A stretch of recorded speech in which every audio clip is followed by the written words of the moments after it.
Alright, I guess that's a thing we'll be doing for these reviews. Cool.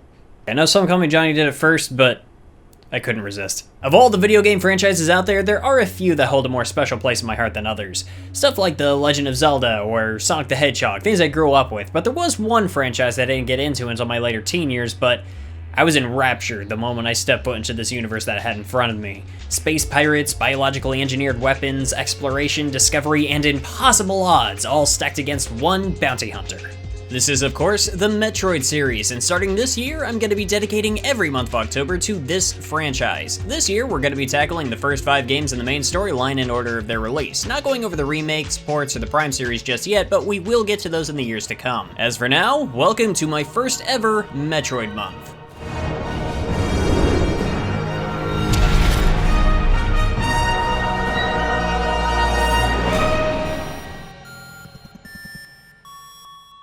So let's kick things off by looking at the game that started it all almost 35 years ago. Metroid for the NES. And spoilers, I guess, for what little there is to spoil. I just know somebody's gonna complain if I don't warn them first.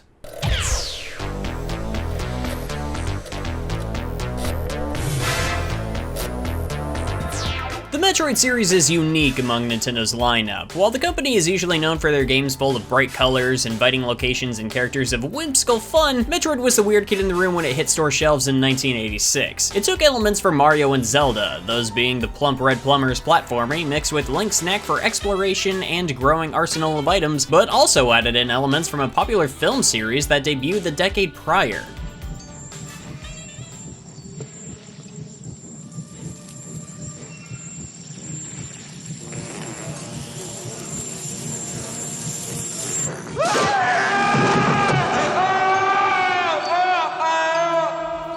Yeah, the team took inspiration for their game from Ridley Scott's Alien of all things, which I believe that the director of the film is also the inspiration behind naming the main character's rival Ridley as an homage. From this idea, the team got to work on creating an unsettling environment for players to explore, with dangerous creatures hiding around every corner and bringing the dread of space to the Nintendo Entertainment System. I mean, let's just compare the intros. You've got Mario and Zelda with these really fun or exciting title screens, something to pump you up for a good time. But right off the bat, popping Metroid into your system and hitting the power button left you greeted with a different tone altogether.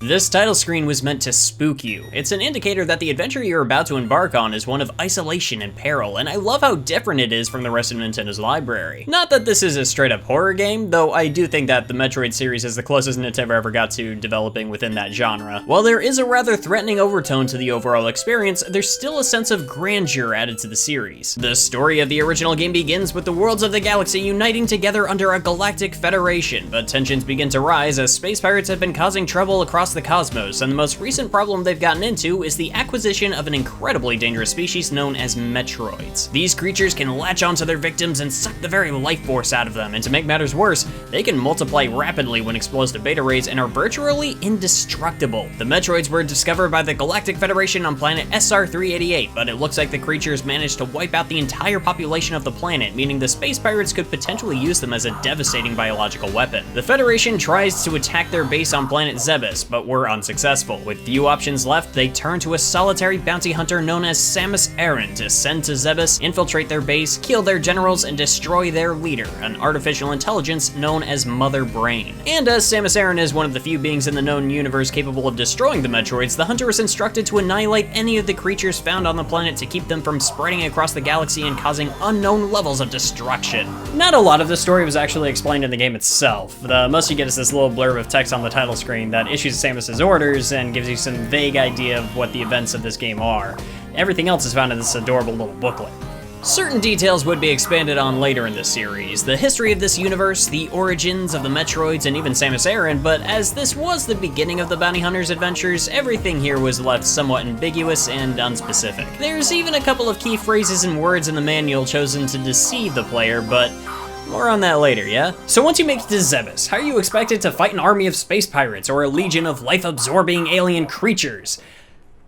Well, it was the 1980s, so it really couldn't be too complicated. Metroid is a side-scrolling action-adventure game. For the most part, you're gonna be running around through the corridors of Zebes, shooting aliens and enhancing your arsenal to progress deeper into the depths of the planet. You'll be spending a lot of time blasting through indigenous wildlife, but a little roadblock that you run into early on is that your arm cannon has some really terrible range, and you have to find an upgrade for this thing before it can even shoot across the entire screen. And that is the other thing you're gonna be doing a lot of in this game, finding upgrades. During your exploration, you'll be running across several obstacles that require a new weapon or power-up to advance. In fact, the game wastes no time teaching you that you'll need to break out of the classic side-scrolling movement people were used to by having you turn to the left of the screen and collect your first upgrade, the Morph Ball. The sprite used for Samus isn't able to crouch down into a crawl, so the workaround was that this weird little item here lets you transform into a ball and roll around through tight spaces and such. You'll also have to collect health upgrades through these energy canisters, new beam weapons for your arm cannon, which is one of the coolest video game weapons of all time. Just saying. As well as boots that will allow you to jump higher and reach new areas to collect goodies. One of the most helpful items in the game is known as the Screw Attack, which lets you tear through enemies in a powered somersault. It can take out just about anything, and you can clear through enemies super quickly with it. Also, insert reference to Some Call Me Johnny here. The main thing you'll be picking up in this game though are missiles, cause there's a lot of them scattered all over the place and you'll want to pick up a good amount. For one thing, most upgrades are going to be locked behind these colored doors that you'll need to shoot missiles with to open. They're also pretty helpful when it comes to taking out bosses, not that there's many of them. Before getting to Mother Brain, you'll need to lay waste to her two generals, Kraid and Ridley. Kraid is kind of interesting, if only because the dude has a doppelganger hanging out a few rooms away from him. This imposter is pretty easy to take out, but why is he here? I guess this was just meant to be a fake out or something? If you go into this fight prepared, you won't have a lot of trouble. It usually helps to have the ice beam so you can freeze his needles in air and then launch missiles at his face to bury him with medical bills until you've beaten him. Also, don't forget this little energy tank that's hiding down here. As for Ridley, well, he's this awesome space pterodactyl dragon thing that's gone on to be the main rival for Samus and a pretty terrifying foe at that, but that's definitely not how I would describe him in this game. I beat him by basically standing right in front of his face and just spamming the missile button until he stopped moving. I'd actually recommend going for him before tackling Kraid, if only because beating either boss will grant you a pretty hefty missile upgrade and Kraid can just take a lot more punishment. That and the road getting to Ridley is longer, so you'll have more time to build up your arsenal along the way. As far as exploring the dangerous caverns of Planet Zebes though, there's one thing you're going to want to keep handy at all times, and that is one of these.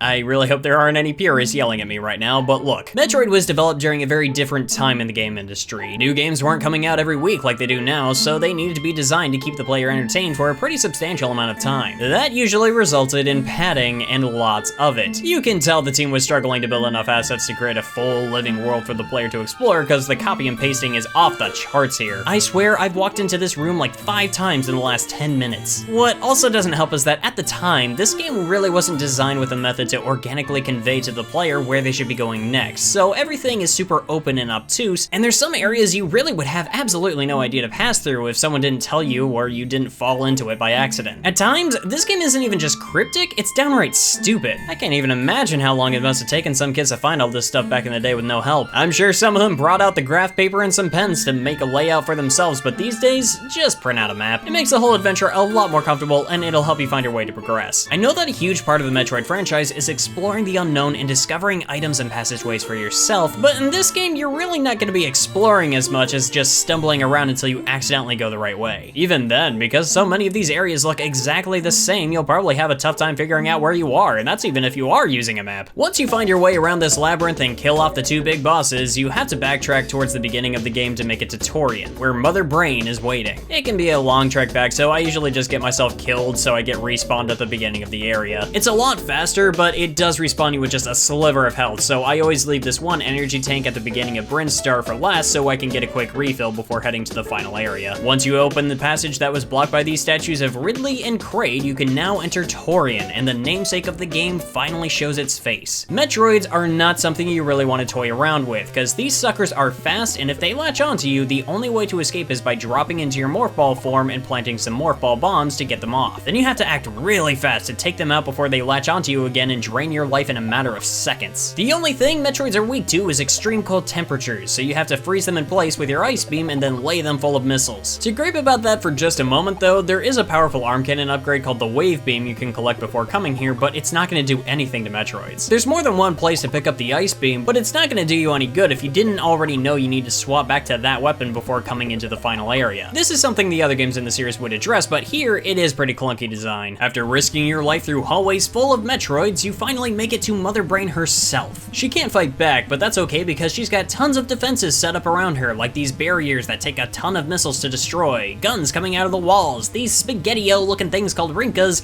and a lot of frame rate lag. She's still not that tough to take out if you're careful though, and once she's down for the count, a self-destruct sequence initiates and you've got to sprint your way out of the facility before it all explodes. I actually kind of love this last-minute escape sequence, and I'm not the only one because this did kind of go on to become a staple of the series. It helps carry over the energy from the battle and probably even caught a few people off guard back in the day. There's nothing difficult about this, but I think it's a fun way to cap off the adventure. But this is where things get interesting, because the ending that awaits you once you get off this elevator actually varies depending on how long it took you to beat the game. If you manage to finish your quest somewhere between 3 to 5 hours, you get a little surprise. Samus is congratulated on a job well done, and as the helmet of our hero's power armor disappears, we see that Samus Aran is in fact a woman. This is one of those legendary twists that people in the community still talk about today. You just didn't see women take the lead in games back in those days, especially in a game that was filled with stuff like this, all this action and peril, creepy aliens and dark isolated caverns, but this was the game that did it. I tried really hard to keep the reveal about Samus a secret throughout this whole review because I know my parents watch my channel,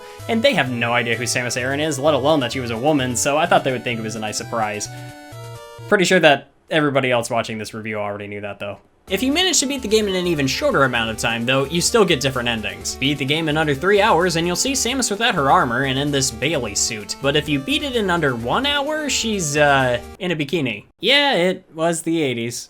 I'd honestly say that the ending of this game is the strongest thing about it, because honestly, just about everything else here really hasn't aged well. Visually, I think it's fine for the time, but it still suffers from the repetitive environments. The audio department fares a little bit better. I mean, a lot of these little jingles and tunes that play when you pick up items have gone on to be reused for the entire rest of the series. And many of the tunes in this game really help set a mood for the location you're in. One of my favorite touches is just how unnerving the music can be when you're entering an upgrade room.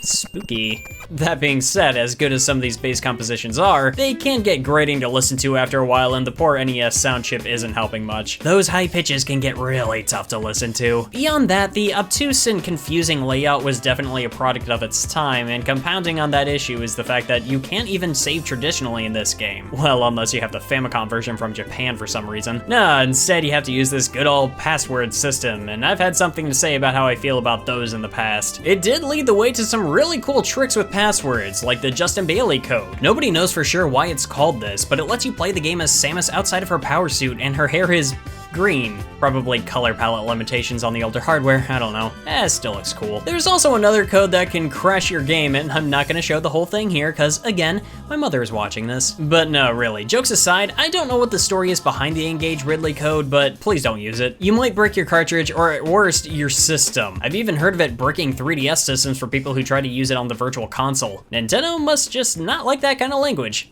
Watch your profanity. Right, I'm sorry. I really can't say that I recommend this game to the average player. I have a soft spot for it, and I definitely think it's charming in a weird sort of way, but unless you grew up with this game, there's not much reason to go back now, unless you just really want to know how this series got on its feet. There was a remake for the game that was released on the Game Boy Advance that helped iron out most, if not all of its problems, but we're not going to be able to look at that this year. We will get to it just in another Metroid month. For now, let's keep moving forward, so I hope you'll join me next week as we take a look at the next outing in Samus Aran's adventures with Metroid 2: Return of Samus for the Game Boy. Until then, you can find me on Twitter, Twitch, Discord, whichever you prefer, links in the description, and of course, as always, spread the word, tell your friends, and until we see each other again, thank you so much for watching. See you next mission. Hello everyone, thank you so much for watching. I am in really high spirits. I'm super excited to be finally working on Metroid Month. I've been thinking about this all year. I've mentioned it to a lot of people before, so that probably isn't any news to anybody, but I love this series. I'm really excited to be talking about it finally. and I'm pumped to be making this a yearly tradition. That being said, it is a lot of work. I'm gonna be trying to get these done so that I can release them every Sunday, except for the Metroid Other M review at the end of the month. That is gonna go up on Halloween, which is the Saturday of that week, so that'll be just like a day earlier in the week than that. I'm actually gonna be working on that in tandem with most of the other reviews throughout the month. Man, I wanted to be working on all of this ahead of time and get stuff done sooner. That's definitely something I'm gonna have to be more on top of next year.